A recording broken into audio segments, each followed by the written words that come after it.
예, 안녕하십니까. 이번 시간부터는요, 우리 물권법에 관해서 공부를 하겠습니다. 자, 물권이라고 하는 개념 자체부터 이제 한번 정리할 필요가 있는데, 이 물권은 개념 정리가 굉장히 중요합니다. 자, 물권법이라고 해서 물권에 대한 권리를 물권법이다 이렇게 얘기하잖아요. 그래서 사람의 물건에 대한 지배관계를 정하고 있는 법이다라고 해서 물권이란 특정의 물건을 직접 지배해서 이익을 얻는 것을 내용으로 하는 배타적 권리다. 그리고 이 물권법은요, 물권 법정주의라고 하는 게 적용이 돼요. 조금 이따 설명을 드리겠지만, 그래서 물권은 법률과 관습법에 의함이 아니고는 임의로 창설할 수 없다, 이런 내용이 있거든요. 그래서 법률과 관습법에 의해서만 물권을 만들어내기 때문에 강행 규정성이 강하다라고 하는 거죠. 채권법하고 비교해서 물권법의 강행 규정성이 강하다라고 하는 말의 의미는 물권법의 모든 규정이 다 강행 규정은 아니지만 대부분의 규정이 강행 규정이다.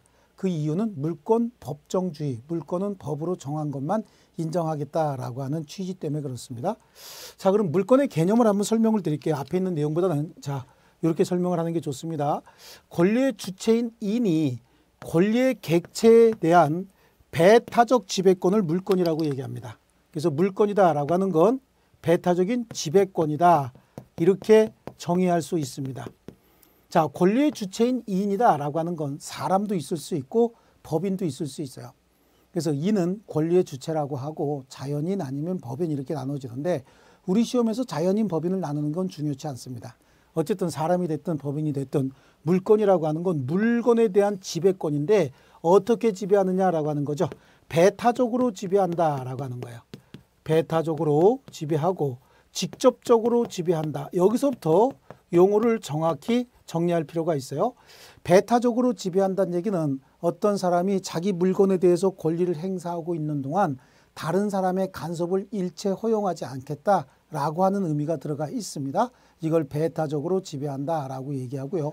직접적으로 지배한다라고 하는 건 어떤 사람이 물건을 지배할 때 타인의 도움이 없어도 지배하는데 전혀 지장이 없다, 그런 얘기죠. 직접적으로 지배한다는 얘기는 타인의 도움 없어도 완벽하게 지배할 수 있다. 그 말은 타인의 도움을 받아서 지배하는 것도 가능하다, 그런 의미도 들어가 있습니다. 그래서 배타적으로 직접적으로 지배하는 권리다. 그럼 그렇게 지배해서 뭐 어떻게 하겠다는 얘기죠. 여기서부터 나오는 이익을 독점적으로 향유하겠다. 여기서 나오는 이익을 독점하겠다. 그런 의미의 권리를 물권이다. 그런 의미로 물건을 지배하는 지배권이다라고 해요.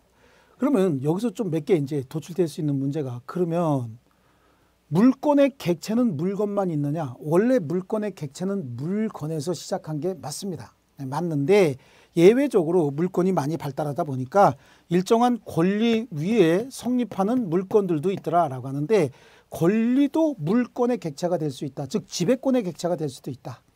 권리 위에 성립하는 지배권은 뭐가 있느냐? 그 담보물권이에요. 담보물권은 일정한 권리 위에도 성립할 수 있다라고 얘기를 해요. 그럼 저당권만 하나 예를 들게요. 담보물권이 3개나 있는데 왜 저당권이라고 하는 물권, 지배권만 얘기하느냐? 왜냐하면 우리 시험에 저당권의 객체가 될 수 있는 전세권과 지상권이 시험에 나오기 때문에 그래요. 그럼 저당권은 권리 위에도 성립하는데 그 권리는 어떤 권리일까라고 해서요, 전세권이라고 하는 물권과 지상권이라고 하는 물권은 권리지만 저당권이라고 하는 물권의 객체가 될 수도 있다. 이거 좀 복잡한 것 같네요. 그래요. 그러면 우리 물권은 지배권인데 권리의 주체인 인이 권리의 객체인 물건에 대해서 배타적으로 직접적으로 지배해서 이익을 독점적으로 향유하는 것을 그 내용으로 하고 있다라고 하는 거예요. 그러면 물건만 물권의 객체가 되느냐? 아니다. 저당권이라고 하는 물권은 이런 물권이라고 하는 권리 위에도 성립하더라. 뭐 요건 단순하게 좀 암기 좀 해주시면 좋겠습니다.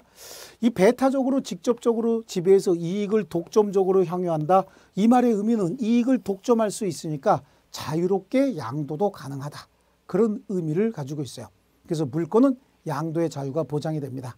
근데 다 그런 건 아니고 전세권 하나만 예외가 있어요. 이 전세권은 한국에만 있는 물건이거든요. 그래서 요거에만 예외가 있고요. 그럼 배타적으로 직접적으로 지배해서 이익을 독점적으로 향유할 수 있는 이 물건은 누구에게 행사해야 되느냐?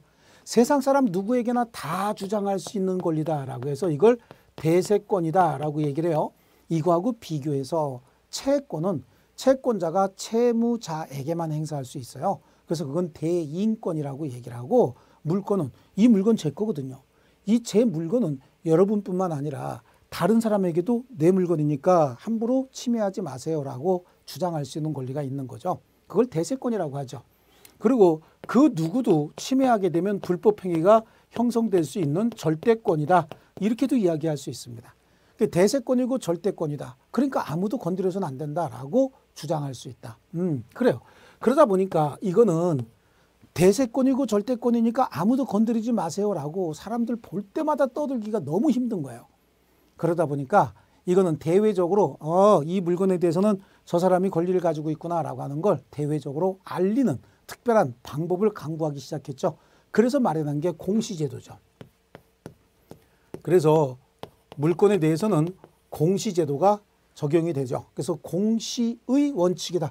공시제도를 마련한 거 뭐에부터 시작했다? 공시의 원칙이 시작이 되다 보니까 공시제도가 마련이 되는데, 우리 이 물건의 종류는, 우리 민법상 물건의 종류는요, 부동산 아니면 동산 이렇게 나누어져요. 그래서 부동산하고 동산 이렇게만 나누어집니다.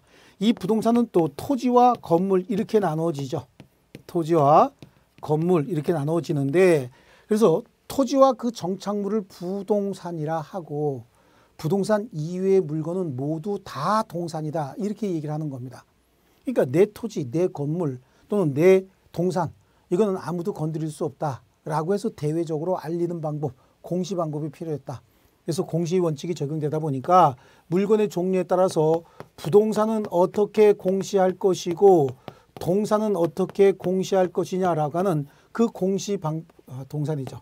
동산은 어떻게 공시할 것이냐라고 하는 공시 방법을 강구하기 시작했다. 그 공시 방법이, 부동산은 등기라고 하는 공시 방법이 마련이 됐고, 동산은 인도, 그래서 인도받은 사람이 점유라고 하는 공시 방법이 마련이 됐어요. 여기서 좀 복잡한 원칙이 하나가 또 생깁니다. 이게 공시 방법으로서 대외적으로 이런 권리가 이 물건 위에 성립되어 있습니다. 다시 이 물건 위에는 이런 사람이 권리를 행사하고 있습니다. 함부로 침해하지 마세요 라고 공시해 놨으니까 우리가 그 물건을 거래할 때는 그 공시되어 있는 사람, 즉 이 물건은 이 사람이 주인입니다 라고 공시됐으니까 그 내용을 믿고 거래하는 사람이 많이 생길 텐데, 이렇게 공시 내용을 믿고, 이게 이제 공시 방법이다 또는 공시 내용이다 이렇게 얘기를 하잖아요. 이 공시 방법을 믿고 거래한 사람은 보호가 되어야 한다라고 하는 원칙이 마련이 됩니다. 그걸 공신의 원칙이다 이렇게 얘기를 하죠. 그런데 아주 애석하게도 이 등기라고 하는 건 완벽하지 않을 수가 있어요. 이 등기부는 옛날엔 전부 손으로 썼거든요. 요즘엔 전산으로 전부 기록하니까 뭐 크게 오류는 없겠지만 요즘은 다 손으로 썼어요. 옛날에는요. 쓰다가 보면 잘못 쓰는 경우도 굉장히 많고, 또 불순한 목적으로 부동산 등을 가로채려고 뺏어가려고 등기부에 잘못 기재하는 경우도 많이 발생했거든요. 사람이 하는 일이다 보니까 그런 일이 생겨요. 그러니까 혹시 등기가 잘못된 등기부가 있는데 그 잘못된 등기부를 유효인 등기, 제대로 된 등기로 믿고 거래한 사람이 생길 수 있는데 그 사람도 보호가 되어야 하느냐, 이런 문제가 생기는 거죠. 그래서 이 공신의 원칙이 등기에는 적용되지 않습니다. 그래서 등기에는 공신력이 없다 이렇게 얘기를 해요. 그런데 동산에는요, 물건을 인도받아서 점유하고 있는 사람, 제가 제 시계를 또 이 넥타이를 와이셔츠 이런 거 또 가방 같은 거 들고 다니잖아요. 그 물건은 누가 봐도 제 거라고 믿어질 겁니다. 여러분이 봐도 제 거라고 믿어질 테고요. 그런데 이 물건이 사실은 제 물건이 아니었다. 그런데 외부에서 봤을 때는 제 물건으로 인식할 거 아니겠습니까? 제가 가지고 다니니까요. 인도받아서 점유하고 다니니까. 그런데 이걸 제 물건이 맞다라고 거래한 사람들, 제 물건이 아니다라고 하는 가정하에, 제 물건이 아닌데 제 물건이라고 생각을 해서 거래한 사람들, 그 사람은 그냥 공시 내용을 믿고 거래한 사람이니까 그 사람은 또 보호가 된다는 겁니다. 그래서 부동산의 공시 방법인 등기에는 공신력이 없고, 동산에 대한 공시 방법인 인도에는 공신력이 있습니다. 그래서 인도로서 점유는 공신력이 있다. 공신의 원칙이 적용이 된다. 자, 이거는 어디하고 연결이 되냐면, 자, 공신의 원칙이 적용이 된다. 부동산 등기에는 공신력이 없기 때문에 부동산은 선의취득이 불가능하다. 이 선의취득이라고 하는 건 잘못된 등기를 유효인 등기로 믿고 거래한 사람, 그 사람이 그걸 모르고 거래했으면 그 사람을 보호해야 된다라고 하는 원칙이에요. 이걸 이제 선의취득이다라고 하는데, 등기에는 공신력이 없기 때문에 선의취득을 인정하지 않습니다. 하지만 부동산의 인도 내지 점유에는 공신력이 있기 때문에 여기는 선의취득이 가능한 거죠. 자, 여기에 선의취득이 가능하다 불가능하다 이거는 논외로 하고, 여기서 얘기하는 공신력이 없는 등기는 무효등기 얘기하는 거예요. 여기는 공신력이 인정하는 등기는 무효인 인도, 무효인 점유라도 인정하겠다는 얘기죠. 이 말은 반대 해석하면은요, 무효등기를 믿고 거래한 사람은 보호하지 않겠다. 그럼 무효등기를 갖춘 자는 보호가 되지 않는 거죠. 그럼 유효인 등기를 갖춘 자를 강력하게 보호하기 위해서 그런 겁니다. 그래서 유효인 등기를 갖춘 자, 당연히 여기는 점유 인도는 당연히 보호가 되는 거고요. 이런 자들을 보호하지 않겠다라고 하는 취지가 여기에 깔려 있는 거기 때문에, 이 우리 물권이라고 하는 건 등기 아니면 인도에 의해서 공시되잖아요. 그러다 보니까 이 물권이라고 하는 건 법정주의가 적용이 돼요. 그래서 물권 법정주의라고 하는 게 전 세계적으로 다 채용되고 있는 제도인 거죠. 등기나 인도 등에 의해서 대외적으로 권리관계가 공시되는 물권은 법으로 정한 것들만 인정해야 된다라고 하는 게 물권 법정주의라는 거죠. 우리도 민법 제185조에 물권 법정주의를 택하고 있어요. 그래서 민법 제185조에 물권의 종류라고 해서 이 물권이라고 하는 건 법률과 관습법에 의함이 아니고는 임의로 창설할 수 없다. 이런 그 내용이 들어가 있습니다. 그래서 법률에 의해서도 물권은 창설되고 관습법에 의해서도 물권은 창설될 수 있습니다. 여기 법률이라고 한다면 민법이 대표적인 법이겠죠. 민법에 의해서 8개의 물권이 창설이 됩니다. 예, 정해져 있어요. 기타 특별법들이 있을 텐데 특별법은 그냥 이따만 아시면 됩니다. 여기에 매몰되면 안 돼요. 우리는 민법 시험을 봐야 되죠. 또 민사특별법이라고 하는 건 그쪽에서 개별적으로 격파해야지 막 민법하고 계속 연결하면 안 됩니다. 그 다음에 관습법에 의해서 창설된 물권은 3개죠. 그래서 관습법상 법정지상권이라고 하는 게 있습니다. 관습법상 법정지상권이다 라고 하는 게 있어요. 그 다음에 분묘기지권이 있습니다. 분묘는 묘지에 대한 거죠. 분묘기지권. 우리 이건 관습법상 물권이고요. 동산에 양도담보권이 있다라고 얘기를 합니다. 동산에 양도담보권. 근데 이 동산의 양도담보권은 우리가 신경 쓸 필요가 없는 게, 우리는 부동산에 관한 내용만 공부하면 되거든요. 뭐 다른 쪽에 우리하고 유사한 시험에 주택관리사 쪽은 동산의 양도담보도 중요하겠지만 우리는 요거 2개 정도 관습법상 물권이다라고 하는 거예요. 이것도 법으로 만들어졌습니다. 그래서 법정주의에 반하지 않는 거죠. 요거 2개 정도만 정확히 알고 계시면 되는 거고, 나머지는 민법에 의한 물권, 그래. 민법에 의한 물권. 그 물권의 출발은 어디서부터 시작되느냐? 소유권부터 시작하는 거죠. 그럼 소유권이라고 하는 건 뭐냐? 물건에 대한, 어떤 물건에 대한 지배권으로서 가장 대표적인 권리가 소유권인데, 이 소유권은 이렇게 구성됐어요. 물건에 대한 사용, 그 다음에 수익, 처분권으로 구성되어 있는 게 소유권이죠. 이거는 이제 2가지 권능으로 나눌 수가 있습니다. 사용 수익권은 이용 가치에 대한 지배권이다 라고 얘기를 하고, 처분 권능은 교환 가치에 대한 지배권이다 이렇게 얘기를 하는 거죠. 이용 가치와 교환 가치를 모두 지배하는 소유권은 그래서 물건에 대한 전면적 지배권이다 라고 얘기를 합니다. 이게 소유권에 가고, 이거 말씀만 이렇게 드리고 갈 겁니다. 이거 물권 전반에 가서 계속해서 활용해야 됩니다. 전면적 지배권이고 완전한 권리다라고 얘기를 해요. 그래서 소유권 자체는 오랫동안 행사하지 않고 방치해도 소멸시효에 걸려서 소멸하지 않습니다. 너무나 완전하기 때문에 그래요. 이용 가치만, 교환 가치만 타인에게 이렇게 나눠서 타인에게 권리를 만들어주는 걸 설정한다라고 얘기를 하죠. 그러면 설정하는 자, 설정자는 누구냐라고 하는 거죠. 설정자는 소유자가 설정자가 되는 거예요. 그래서 제가 수업 시간에 이렇게 얘기합니다. 자, 설정이다라고 하는 건 원래 소월정이다. 소유자가 정해주는 것이다. 그래서 이렇게 쓰고도 우리는 항상 소월정이다 이렇게 읽자. 그러면 설정자, 담보물권 설정자는 소유자를 얘기하는 거고 담보물권자는 담보물권을 소유자로부터 설정받은 자, 행사할 수 있는 자를 얘기하는 거예요. 자, 그럼 이용가치를 타인에게 설정해 주면 뭘 설정해 줍니까? 용익물권을 설정해 주는 겁니다. 교환가치를 타인에게 설정해 주면 뭘 설정해 줄까요? 담보물권을 설정해 주는 것이다. 용익물권 세 가지가 있죠. 세 가지, 지상권, 지역권, 전세권. 그럼 뭐죠? 암기하기 쉽게 요거부터 하시자고요. 지상권, 전세권, 지역권. 시험에 나오는 순서도 요 순서니까요. 우리 법전의 순서는 지상권, 지역권, 전세권이겠지만 시험에 잘 나오는 순서는 지상권, 전세권, 지역권이 순서예요.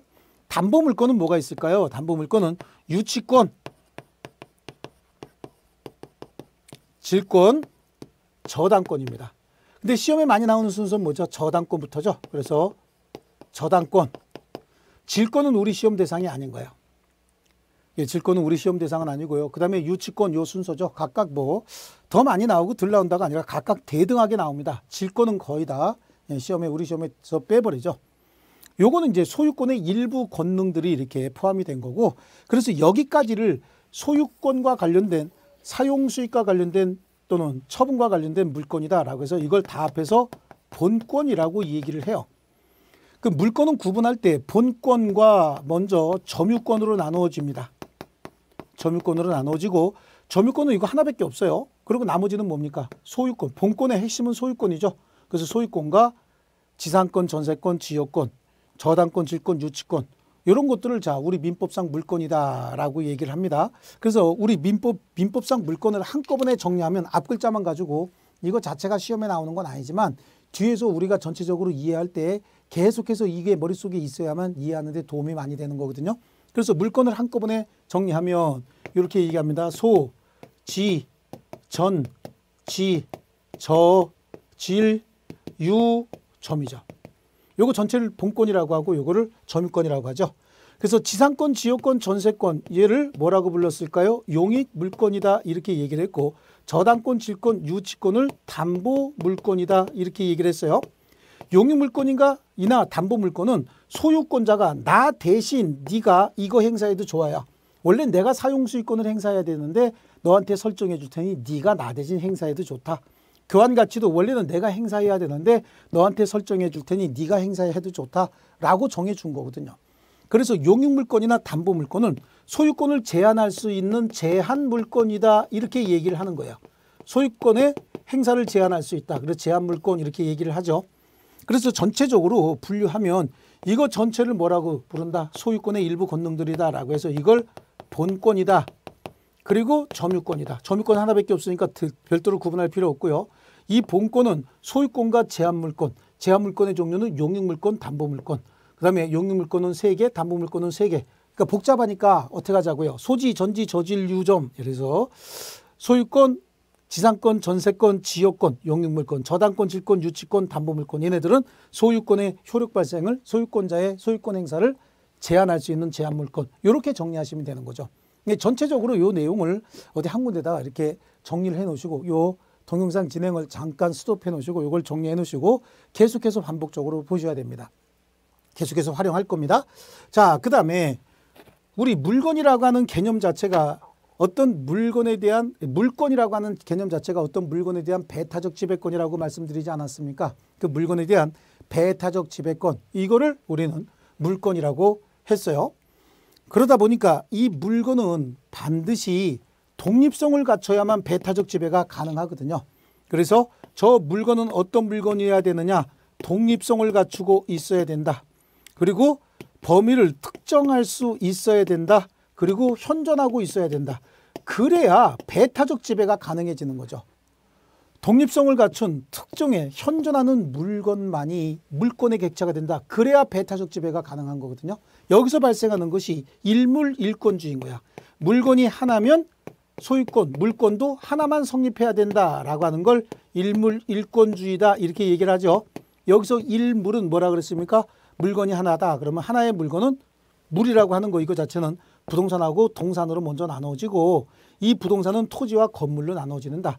이 토지는 필 단위로 하나의 물건이 되고 건물이라고 하는 건 동 단위로 하나의 물건이 돼요. 동산의 경우엔 한 개의 동산에는 하나의 물건이 성립한다. 이렇게 이해가 되는 거죠. 자, 요거에 관해서 우리 책으로 잠깐 볼게요. 202페이지에 그래요. 물건의 특질이다라고 해서 지배권이다라고 얘기하잖아요. 거기 직접적 지배하고 배타적 지배한다. 여기는 시험에 출제되는 부분이 많지 않습니다. 이 개념을 여러분이 이해하고 있느냐라고 하는 게 가장 중요한 겁니다. 이 개념을 이해하고 계시는 게 가장 중요한 핵심이에요. 그래서 대세권이고 절대권이다. 대세권이라는 얘기는 세상 사람 누구에게나 다 주장할 수 있고 절대권이다라고 하는 건 누구라도 침해하게 되면 불법행위가 된다. 그러니까 대외적으로 인거 침해하지 말라고 알려야 되는 공시의 원칙이 필요해졌다.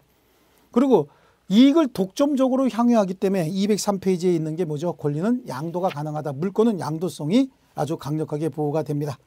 예, 그래요. 그럼 물권의 객체가 되는 건 뭐냐라고 하는 거죠. 물권의 객체가 되는 건 독립된 부동산이라는 얘기예요. 물건의 객체가 되는 건 물건으로서 독립된 부동산이 아니라 물건으로서 물건이 돼야 되죠. 일단은 물건으로서 어떤 물건이어야 되느냐. 독립성을 갖춘 특정의 범위를 특정할 수 있는 현존하는 물건만이 물건의 객체가 된다라고 해서요. 그 물건은 부동산과 동산으로 나눠진다. 204페이지에 나오고 있고 그다음에 현존하고 특정하고 또 독립성을 갖춰야 된다라고 하는 겁니다. 그래서 성립하는 게 뭐라 그랬죠? 일물일권주의다. 물건이 하나면 원래 물건도 하나만 성립해야 된다라고 하는 거예요. 그래서 일물일권주의가 자리를 잡게 되는 거죠. 그럼 일물을 정하는 표준이 뭐냐라고 하는 거 그것들은요. 그냥 크게 큰 틀에서 봤을 때 큰 의미 없습니다. 그냥 오른쪽에 207페이지로 갈게요. 그럼 물건의 일부 또는 물건의 구성 부분에는 물건이 성립할 수 있느냐라고 하는데 우리 부동산만 가지고 한번 따져볼게요.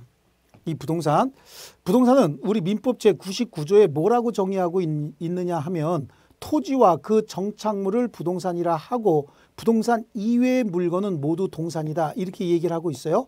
그럼 토지와 그 정착물을 부동산이다라고 하고 건물은 아무 언급이 없어요.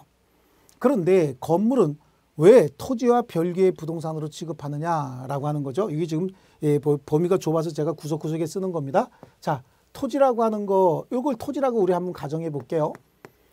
우리 99조에 토지와 그 정착물을 부동산이다라고 했기 때문에 토지는 부동산이라고 이미 선언이 돼 있는 거죠.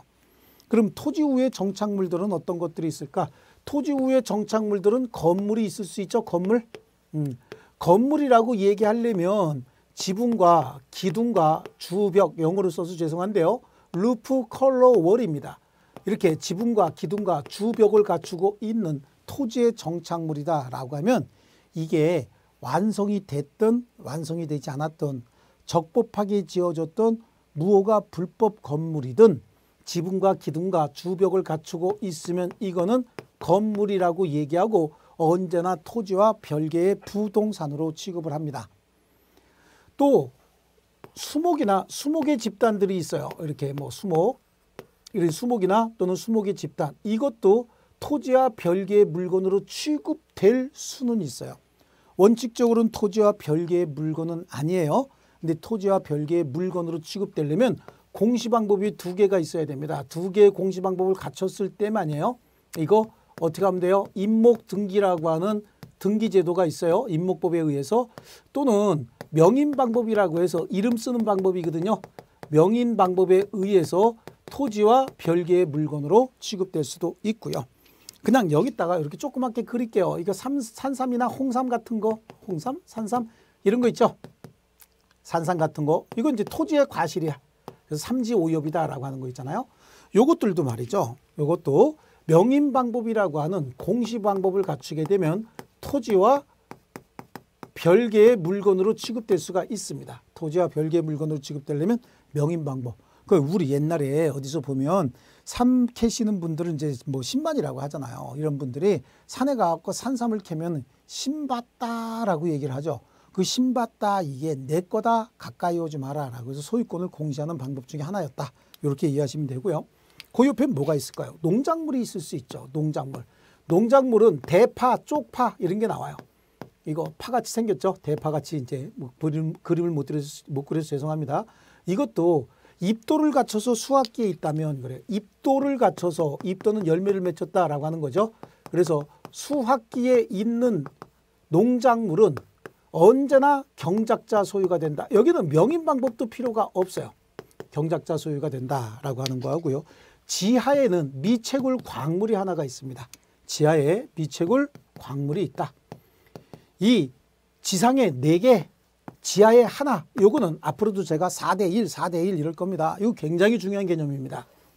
지상에 4개, 지하에 하나, 지상의 건물, 수목 내지는 수목의 집단, 그 다음에 미분리 과실, 농작물, 지하의 미채굴 광물, 이런 것들은 언제나 광업권의 객체로서 토지 소유자가 자신의 토지에다가 광업권 허가를 받고 나서 토지 소유권을 양도하더라도 광업권까지 양도가 되는 건 아닙니다. 그래서 각각 별개의 부동산으로 본다라고 하는 거요. 그게 이제 207페이지부터 시작해서 쭉 내용이 나오고 있습니다.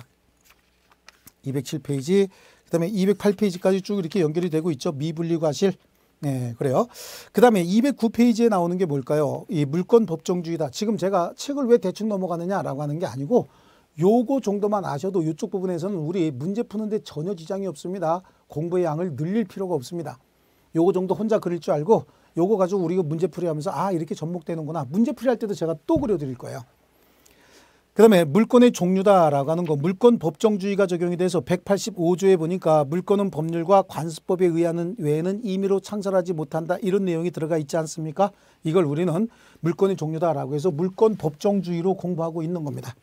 그래서 물권은 법률과 관습법에 의함이 아니고는 임의로 창설할 수 없다. 그럼 우리 민법에서 정하고 있는 물권은 어떤 것들이 있을까라고 하는 거. 그래서 무슨 210페이지에 보면 대등적 효과설이다, 보충적 효과설, 효력설이다, 이런 것들 있잖아요. 이런 극히 이론적인 것들은 우리 시험과 관계없어요. 우리는 객관식 시험이에요. 그러니까 어떤 학자가 주장하고 있는 일방적 의사 이런 것들이 시험에 나오는 게 아니죠. 객관식이라고 하는 건 모든 사람들이 인정할 수 있는 효력, 이걸 답으로 고르라는 얘기예요. 그래서 주로 판례의 내용을 보셔야 된다라고 하는 거죠.